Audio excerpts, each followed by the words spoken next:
If you find yourself in this position of continuously people pleasing, you then need to reflect on your own actions. You actively need to identify and acknowledge that you're actually doing it. How can people actually quit people pleasing, for example? Well, that puts me in a really difficult position because it's almost like, well, if you find yourself in this position of continuously people pleasing, you then need to reflect on your own actions. You actively need to identify and acknowledge that you're actually doing it first. Mm. So the very first part is like the realization, because we tend to do things unconsciously, and I know because I'm very guilty for people pleasing. And it took me a long time to identify that I was doing that, to the point that I would have like discussions with a lot of people, and I had to really talk it out in order to really identify that I am very prone to people pleasing.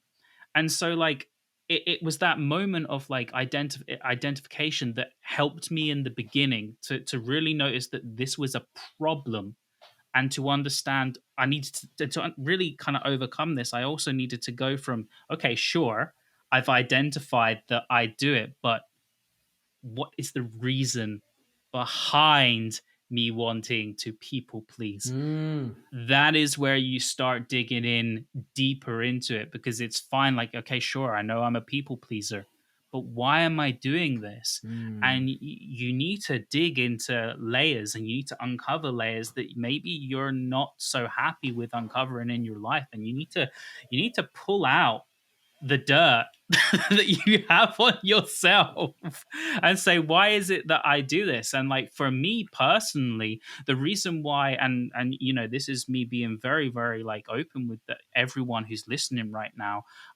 is that for me, one of the reasons why I people please so much is that I realized it dated back to my childhood, where I was neglected a lot by my mum.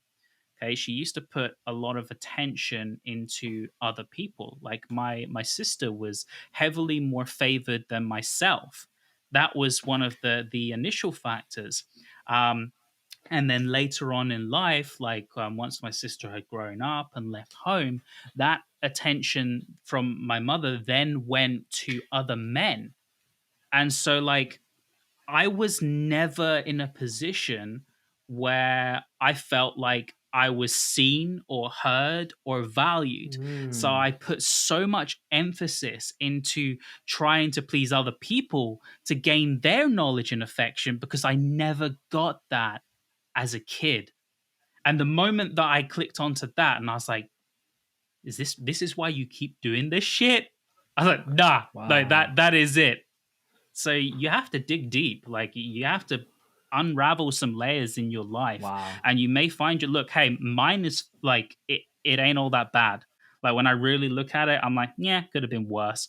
But some people who are Mm. listening right now, you may have layers that you don't want to pull apart, and this is why it can be a struggle for many, because you are afraid to revisit that path, and it takes real courage and strength to do that. And so, if you're listening right now and you're in that position, like, my confidence is in you, and I'm giving you all the strength I have right now for you to be able to do that same thing of unraveling the trash.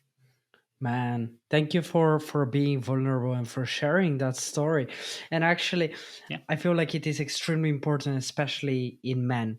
I feel like so many men, they're heavily neglected when it comes to receiving Mm. any type of attention in today's society.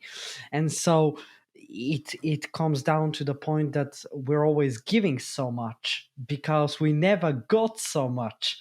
And at the very end, Yeah. it turns into this vicious circle of us always being unhappy because we're always people pleasing instead of actually going ahead and realizing why this is happening and how to actually break that vicious circle and focus on Mm. yourself, right? Because that will be the best attention that you want to have is your own attention. Because when you're giving your attention to someone else, you don't have your own attention. And then you're neglecting your own self because of someone else. And so for the men who are listening to this podcast, be very selfish and be very selective. Be selective Mm, with exactly what you are doing in your life, with the actions and with the time that you give others. Because perhaps that other person, both men and women, they don't serve you. Okay, because they're not building you, they're not helping your 80-year-old self feel better, and they do not align with your identity. And so for me, it's really mm, important, right? If you want to stay long in the game, if you want to never quit, be very selective with who are you spending time with, where is your time going, and what is actually what is actually the vision that you're contributing towards with every step you take in your journey. Because if you're walking in that direction but you actually want that thing that's over there, guess what, you'll be further and further away from being a happy person, and we all want to be happy, yeah. right?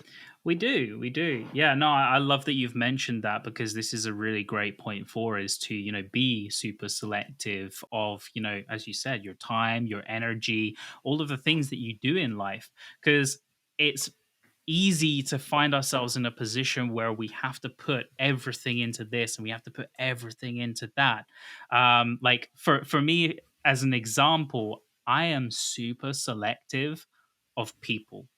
Yeah. I've spoke about this a few times. Being an introvert, I have very limited capacity and very limited energy for people, and so for me, like I'm the kind of person who I have a very small crowd of people that add to my life, but that small crowd of people, they add so much to my life. Like I know that they are the kind of people who are not just going to serve me for 5 minutes, but they're going to serve me for the next 50 years, for the next Mm, lifetime.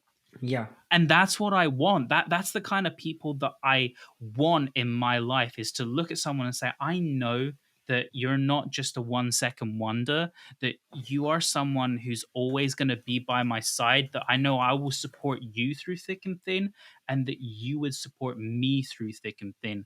And it's those kind of people where you have to be selective, because you just don't find those people by giving 1% of your energy to. You really have to dig into those people, find out who they are, pay attention to them, and then see how it really pans out.